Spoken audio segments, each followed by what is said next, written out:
From WXOJLP Northampton, 103.3 FM, your Valley Free radio station. Welcome. I'm Warren Odess-Gillette, and this is A Baha'i Perspective.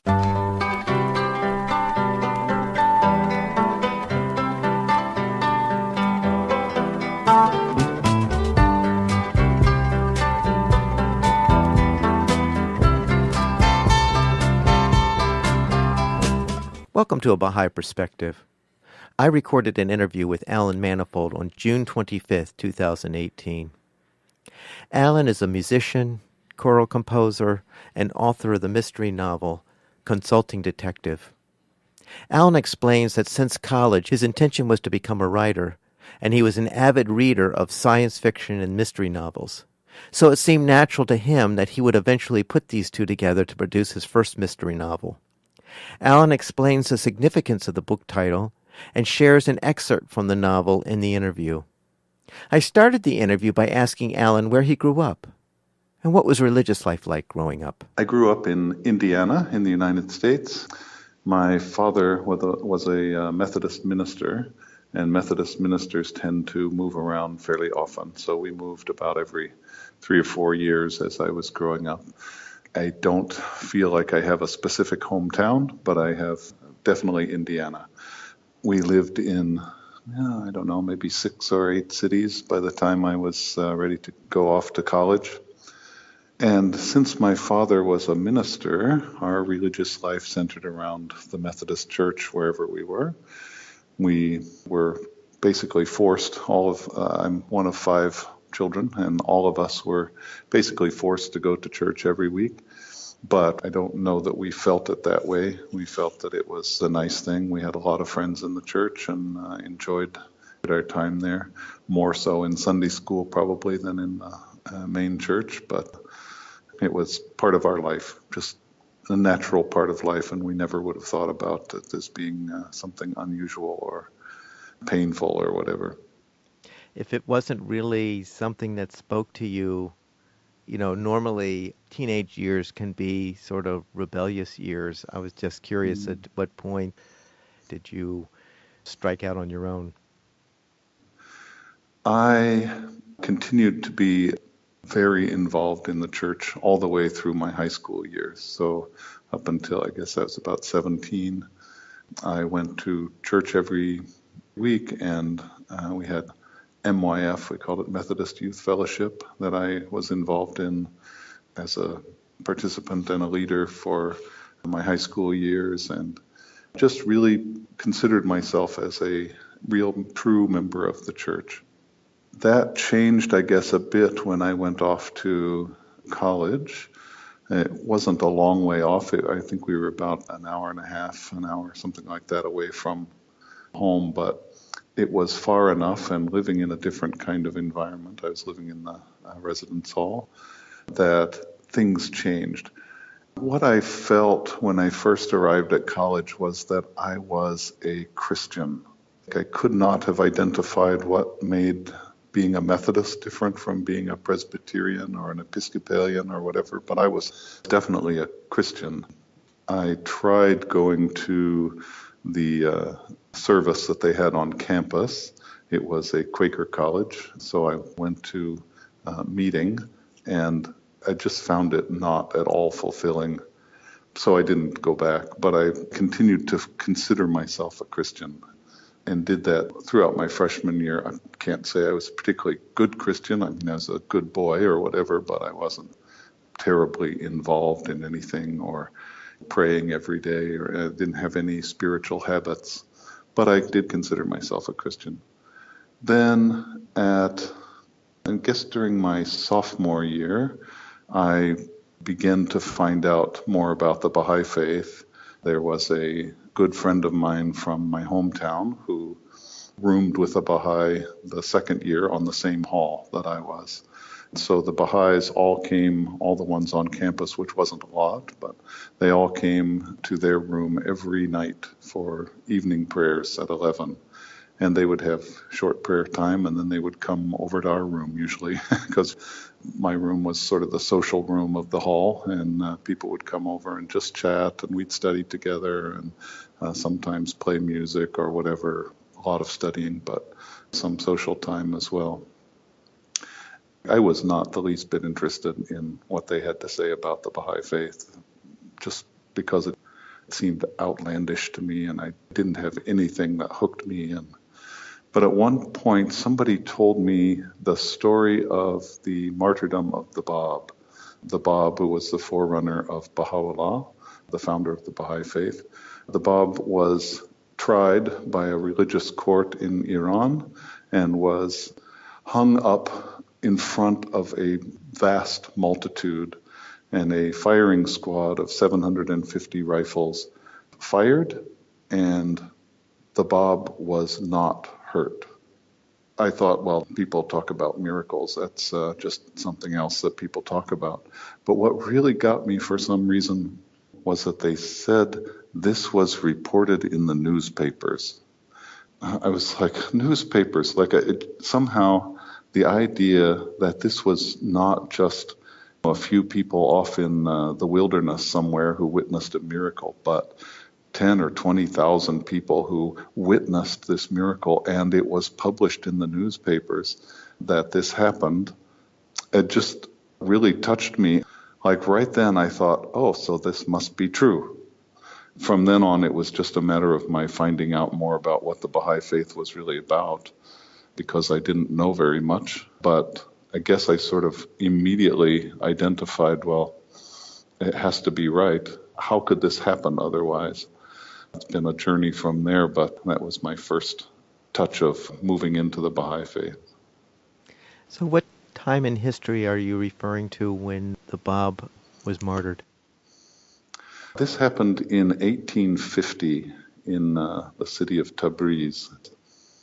Iran, which was still known as Persia back then, the religion and the government were essentially together, the same thing. So the Bab was tried in a religious court, which was also presided over by a relative of the Shah. So it was both religious and governmental, and he was basically convicted of heresy. So that was a crime punishable by death. Quite different than I hope we would approach things now, but at that time, the idea of heresy being a capital crime, I don't think that would have been even that unusual in other cultures, let alone in Iran. So I'm speaking with Alan Manifold, musician, choral composer, and author of the novel The Consulting Detective, which we'll get into in a moment. It's interesting, Alan, that you're a musician and a choral composer, but you recently had written a book. And so I'm curious, has both music and writing been something important to you, even at maybe an early age? Music, I have always sung. That's been a piece of my life forever. I sang in primary school and all the way through high school, and then a little bit in college. And then I got involved in a group shortly after I graduated from college and sang with that choir in Lafayette, Indiana for 15 years. So that's always been a part of my life. The composing came a little later. But when I was in high school, I completely expected myself to be a writer. That's what I wanted to do. I loved literature. I loved reading. I had a group of friends, and we just wrote stories and shared them with each other. So we did a lot of that, and sometimes we would write together. We even put together little anthologies of our stories to share with others in our class. They all thought we were a little weird because we were into this weird science fiction stuff, but for me it was just about telling a story, so it didn't matter what the genre was, science fiction or whatever. That's what I read most of when I was in high school, science fiction, but then as I got a little older, I started adding in mystery, and eventually I sort of stopped reading science fiction and read more mysteries and other kinds of novels. As a literature major in college, I read a lot of good literature. I was not able to choose what I wanted to read. I chose the classes, and then the professors would choose the literature. So I have read basically the complete works of Shakespeare and poets from the 17th century and 20th century British and American authors and so forth. So I have very good background in literature, but that doesn't necessarily translate into writing. But writing sort of in some ways came before the reading. I read just for pleasure, but I wrote. It's something I needed to do to get ideas out of me, be creative somehow. And I guess that's what ties those two things together, the composing, the singing, all the music bits, and the writing. All of it is about being creative, which is really important to me. In my job, I work at the State Library of Victoria in Melbourne, Australia, and my job is to do IT. Information technology in libraries is a big thing, and it requires, technical knowledge and so forth. But what I really like about my job is that I get to create. Sometimes it's creating a PowerPoint presentation, sometimes it's writing a report, sometimes it's writing a computer program, and sometimes it's just troubleshooting a problem and being creative about how to figure out what's going wrong. So I'm speaking with Alan Manifold, musician, choral composer, and author of the book The Consulting Detective. So, Alan, what inspired for you to write this particular book at the time that you did? That's a difficult question because it was so long ago that I barely remember. The book has just come out this year, so to everybody it seems like a fresh new thing. But for me, I've been working on it for something like 17 years. I think that's what I figured out, that it's been that long since I started it. And I can't actually remember what it was that caused me to write, to think about that. As I look at it now, a couple of the things that strike me are I watched detectives shows, crime shows on television and movies, and I read detective stories. And one of the things I find is that the detectives, by and large, are not very nice people. They are, many of them are alcoholic or they're abusive, they are bullies, they're loners. Most of them have a string of failed relationships.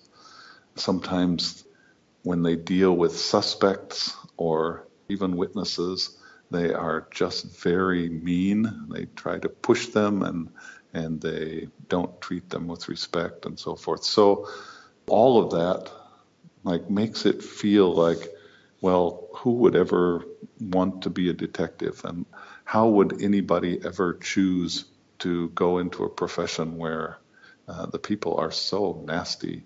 And then, of course, you have the crime, so the criminals are not necessarily going to be nice people either. You wouldn't think so. So it just sort of turns people off. Anybody should be turned off by that idea, I guess. But I wanted to think about what it would be like what it would be like if I were a detective. Like, what would that mean? How would I go about being a detective with different values? Like, obviously, if you're going into the police force or wanting to be a detective, you would have an interest in justice. You would want to find out the truth about a situation and hold people accountable for their actions. But beyond that, there are other values, such as respect for people, such as a balance between work and home life, or a valuing of the simple virtue of being a good parent, or being a good spouse. And how can you do that if you have all these other problems, if you're so tied up with your work that you can't have a normal life? So, like, I could never be that kind of detective, but I could maybe be, I could see myself in a position where I could be a detective who has values and who expresses them in lots of ways during their day. So I'm speaking with Alan Manifold, musician, choral composer, and we're talking about his new book called The Consulting Detective. And he was describing a little bit of what he was thinking when he decided to write the book. Could you give folks just a flavor of what the book is about without being a spoiler? Yeah, sure. I can say the sort of things that are on the back cover, so we know that that doesn't give anything away. Sounds great. The story is about a rabbi who is murdered in his own synagogue.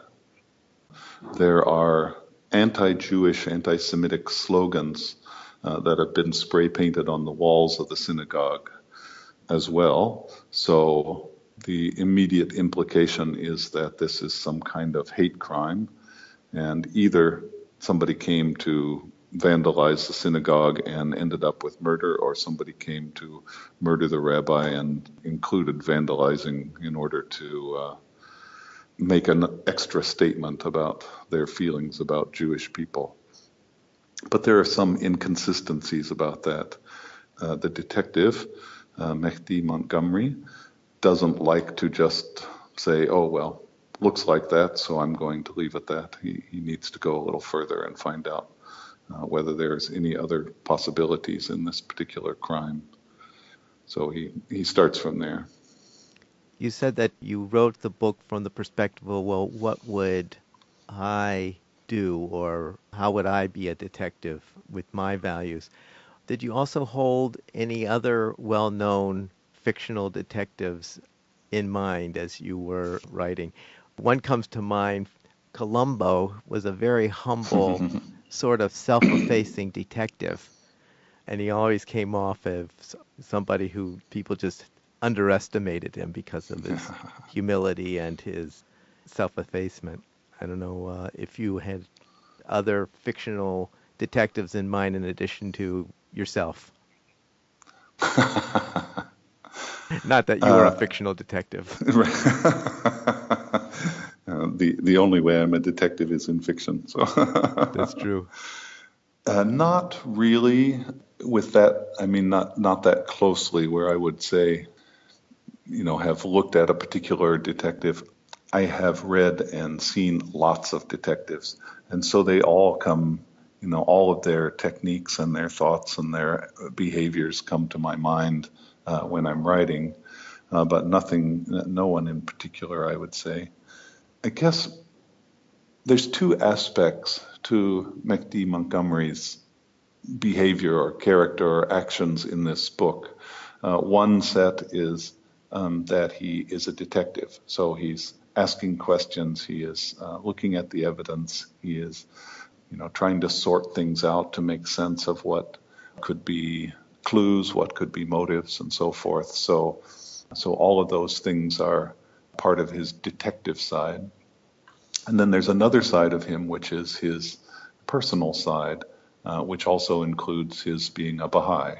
So he has interactions with his family, he has interactions with other people in his religious community, his Baha'i community, but wider community as well, because he has been involved in the past in interfaith activity and so forth. So as he goes around town to ask questions and to investigate, follow up on clues and so forth, he knows a lot of people, and many of them he met either through his family or through participating in interfaith activities or some other way that emphasizes some other aspect of his character.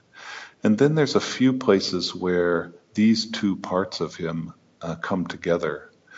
For instance, the title of the book is Consulting Detective, and one reason for that is that he is not a loner. He is not one who goes off and thinks about the clues and keeps all the cards close to his chest and never tells anybody anything.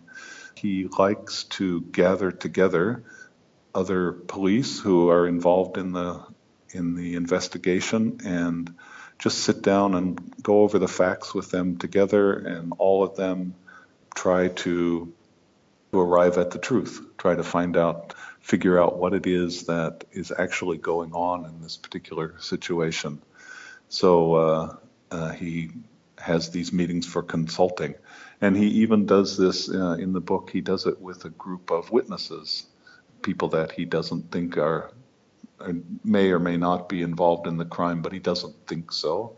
He gathers them together and he sort of presents some of the facts, not violating, the confidentiality that he would have as a police officer, but sharing some facts and then getting their views on what could be the motive, what kinds of things might have happened here that would help illuminate the crime. So I'm speaking with Alan Manifold, musician, choral composer, and author of the book The Consulting Detective, a mystery novel. Alan, so there is a significance to consulting or consultation amongst the Baha'i principles. Could you elucidate what that is for folks that are listening? This is, of course, my own interpretation of this, but I'll give it a shot. The idea of consultation, which is a little bit different than other kinds of decision making, like just discussion or debate or so forth. The idea of consultation is that all of the people who consult together are there to achieve the truth, to find the truth. And so that is not helped by people having having strong opinions about things and forcing other people to accept their opinions. It is helped by everyone contributing their ideas and helping to hone those ideas until they seem to represent true reality. I might have the idea that, for instance, this particular suspect seems suspicious, and rather than me saying, so I insist that we treat him as the number one suspect or whatever, what I say instead is, here are the reasons why I think this might be true. And then other people can sort of react to that and say, well, you didn't take into account these other facts that might also be of interest, but I agree with you on these facts.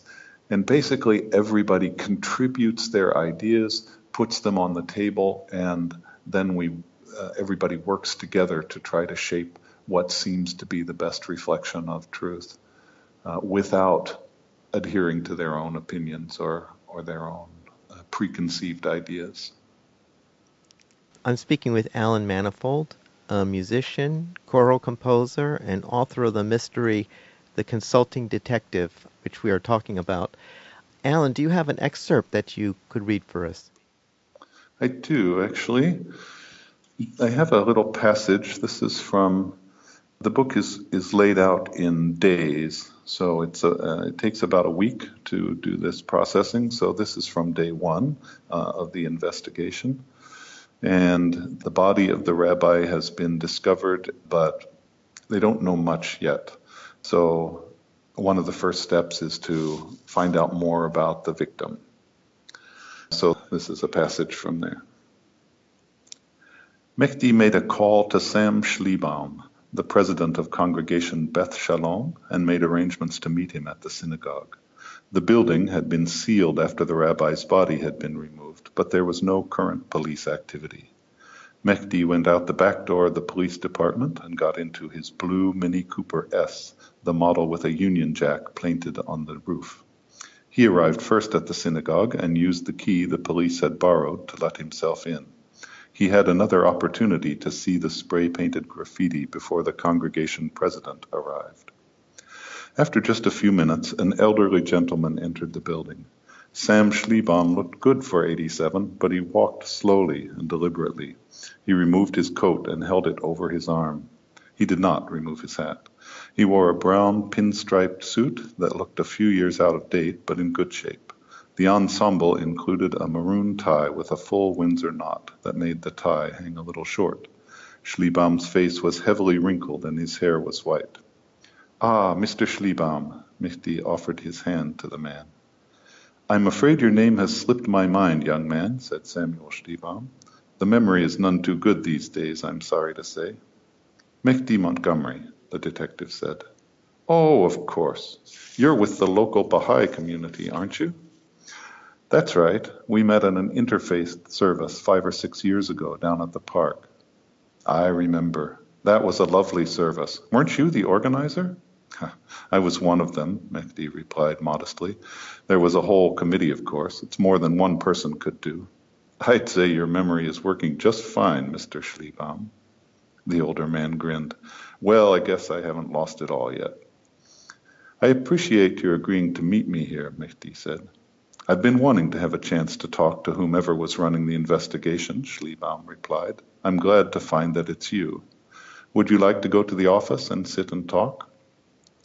"That would be great, Mr. Schliebam. Please lead the way." Mehdi reviewed some of the facts of the case with the congregation president, then asked him to talk about the rabbi. "He was fairly new here, wasn't he?" Mehdi asked. "Been here just 6 months or so, I think," Schliebam replied. "Before that, he was at a synagogue in Ohio. I'm afraid I can't dredge up the name of the place right now. He was a very likable young man and hard-working, too. He took his job very seriously." "Did he seem to be getting along well here, fitting in and connecting with the congregation?" "Why do you ask? Pretty cut-and-dried case from the sound of it. Is there more to this that you haven't told me?" "Nothing particular, no. It's just that I can't stop at the front door of a case," Mehdi replied. "I have to go in and look around to make sure I'm not missing anything." "Oh, that's all right then." "Yes, he was getting along very well. He treated us old-timers with respect and honored the traditions of the temple. But he also seemed to relate to the younger people. More of them have been showing up lately, and I think it's because of him."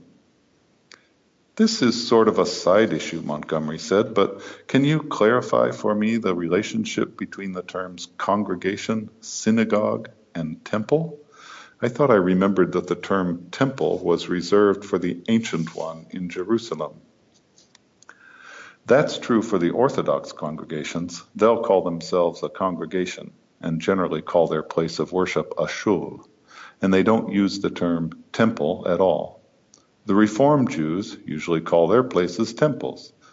This is a conservative synagogue, sort of a compromise for when there's only enough of us for a single congregation. Officially, we stick with the term synagogue, but I'm a Reformed Jew myself, and they all mean pretty much the same thing to me." "Sorry for the tangent. I like learning." "No problem, Detective Montgomery. I like talking, so we're a good match." Both men laughed. "Obviously, nothing like this has ever happened before here, but there have been some unpleasant incidents in the past, haven't there?" "Unfortunately, yes.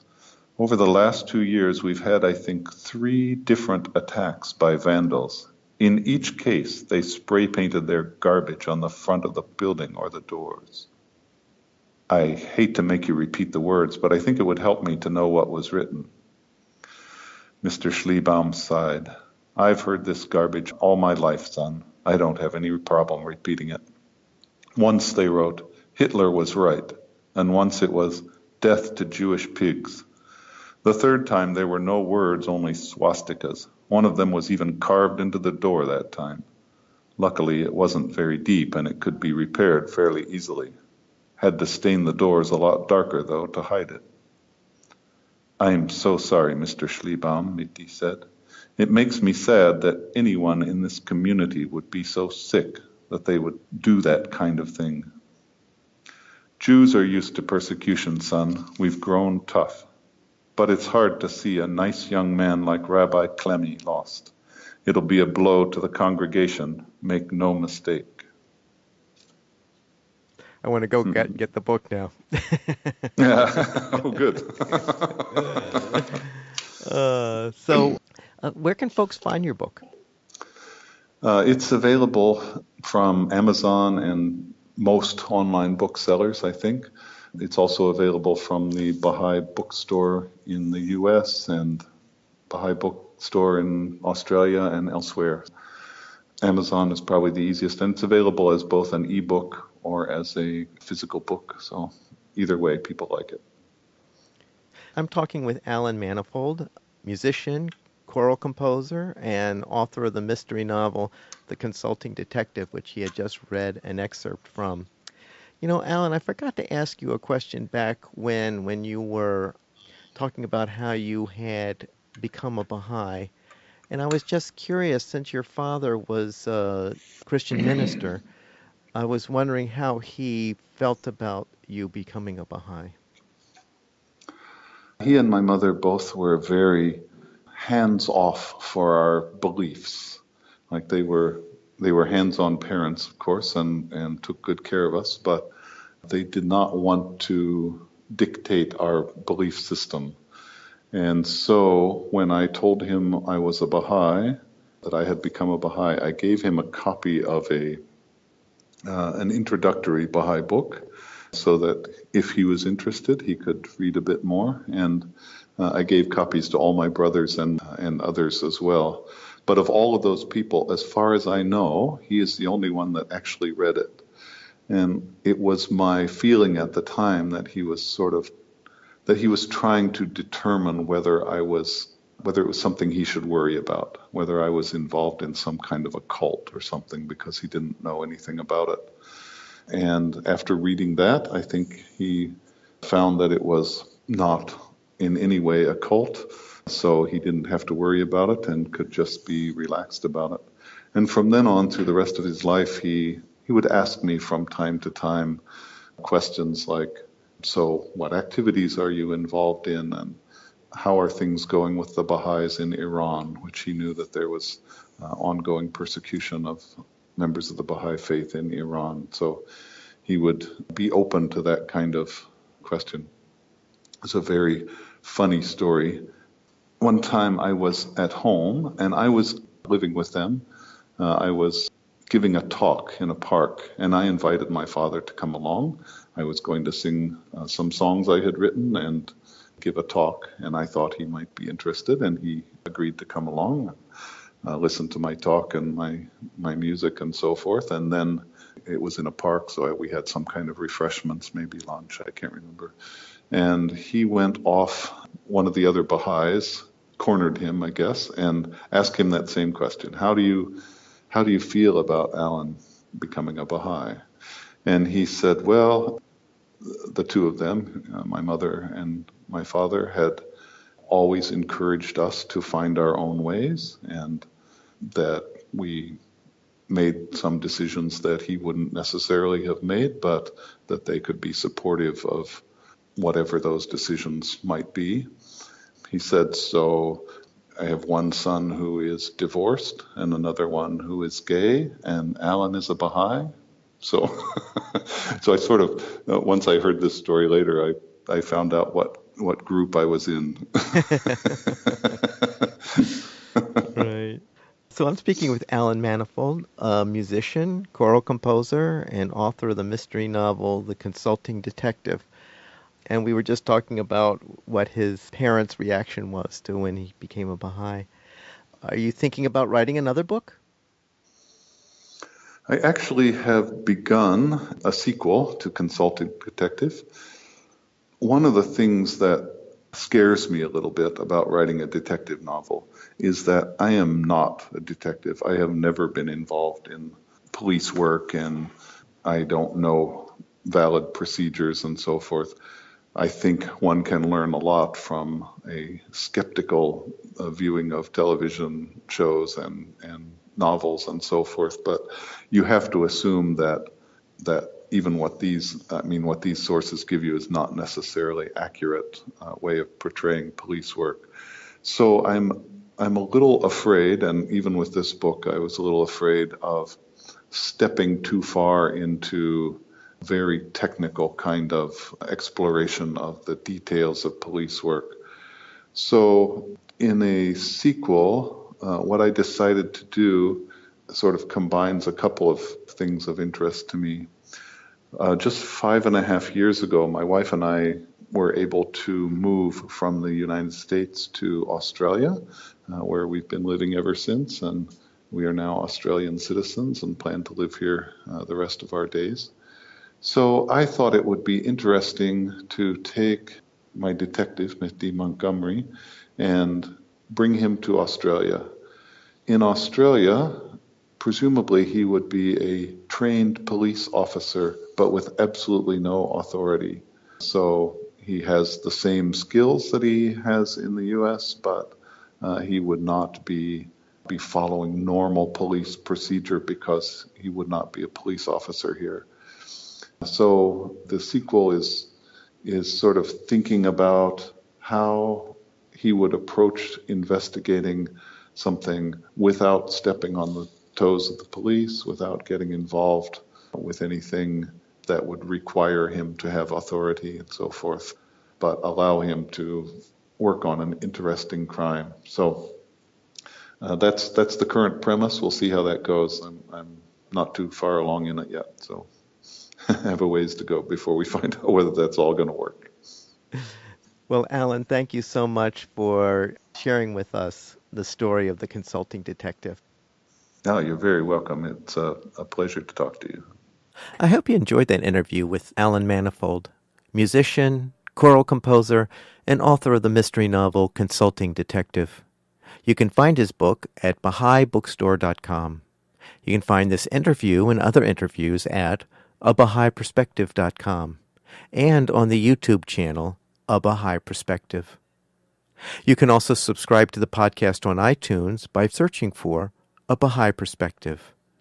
For information specifically on the Baha'i faith, you can go to the website baha'i.org, or you can call the toll-free number 1-800-22-UNITE. I hope you join me next time on A Baha'i Perspective.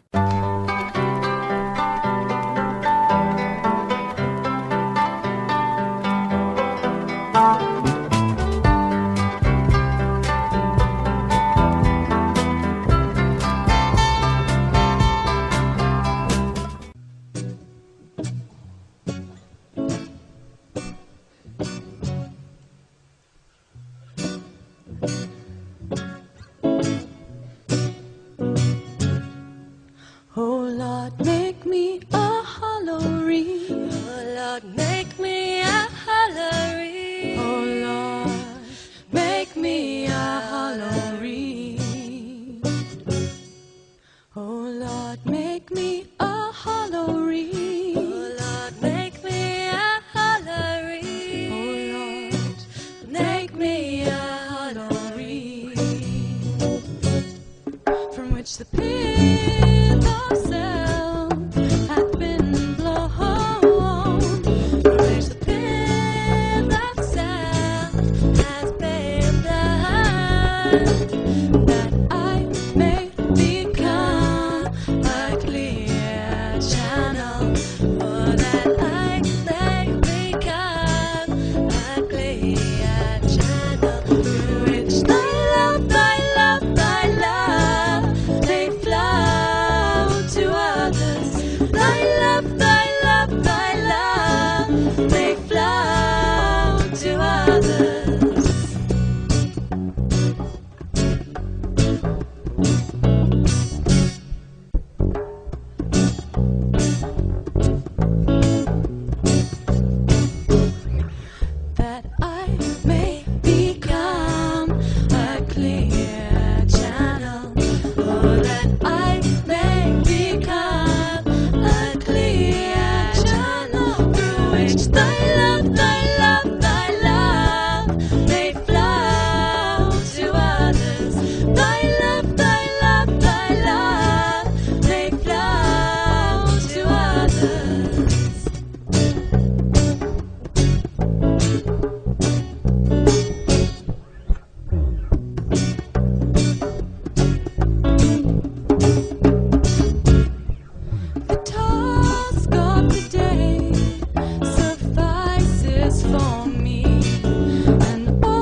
these roads around the city of Tehran, where 7 candles burn. Follow me, all you who claim to be possessed of charity, down to the crimson sea. 100,000 veils have covered the sun, and darkest clouds have blocked and blackened the blue sky. Did you hear the fate of those who educate, who even in the grave find no respite from hate? Have you seen the youth who gave their lives for truth? That girl who kissed the noose and welcomed all abuse. 100,000 suns have fallen to earth, with blasts that block the ears from hearing the new song. 100,000 veils have covered the truth. How many mothers' cries are lost in the tumult?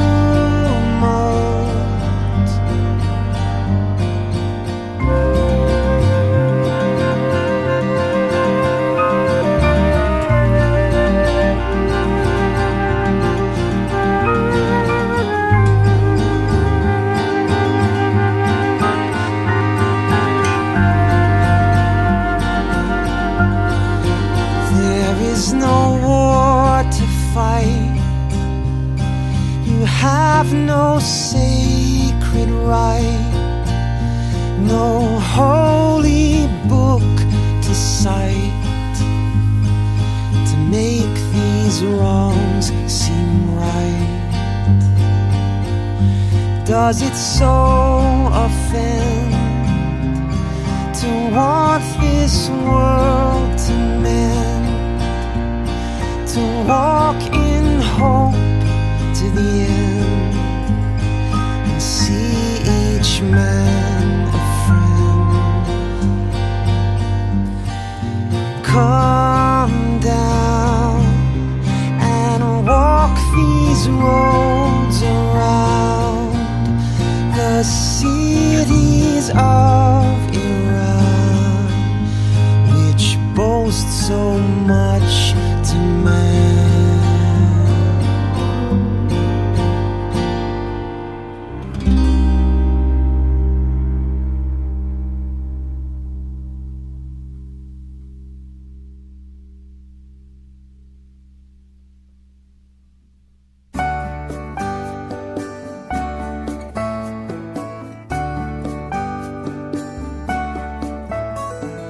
May you become as the waves of one sea, stars of the same heaven, fruits adorning the same tree, roses of one garden, in order that through you the oneness of humanity may establish its temple in the world of mankind.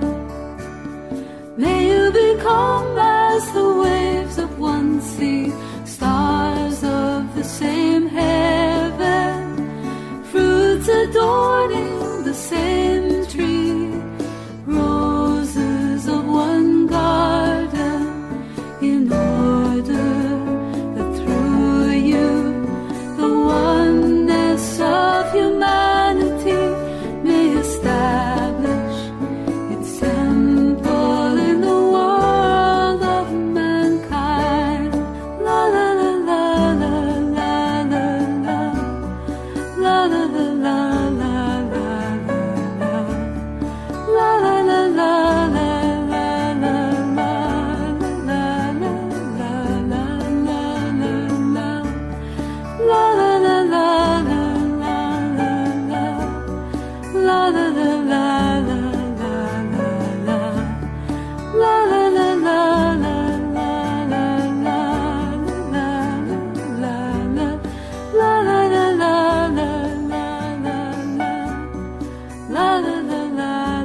make wealth my own, but bring the whole world to its knees. I've got no coat to get the gold, no pride wrought the wrong, but dust is swept away by just a breeze. I don't know when this life will end for me, or how to plan for a future I can't see. But choose the road where love is gold and all you need. Follow wherever it should lead. That's the road for me. I'll show you. Life is what we live for.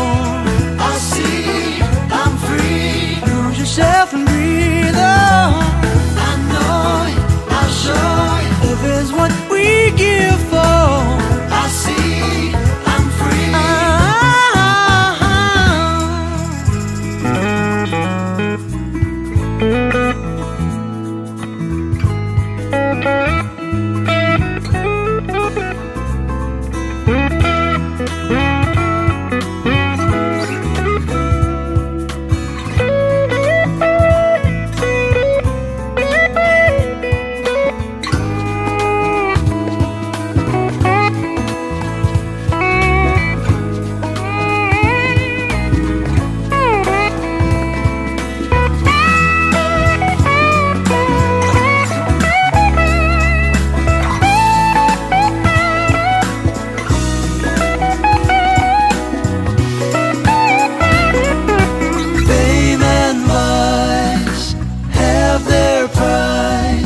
True contentment comes with ease.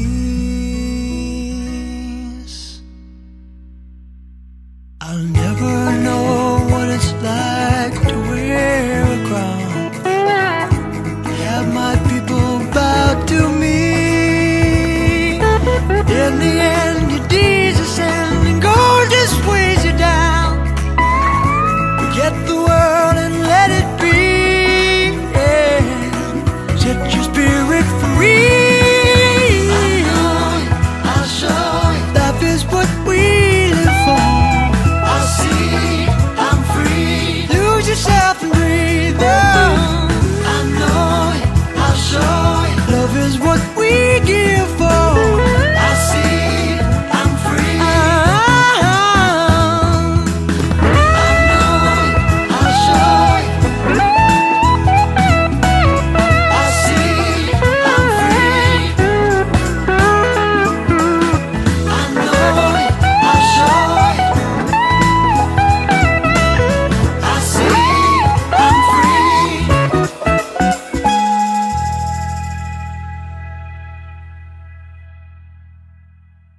This is WXOJLP Northampton, 103.3 FM, your Valley Free Radio station, streaming at www.valleyfreeradio.org.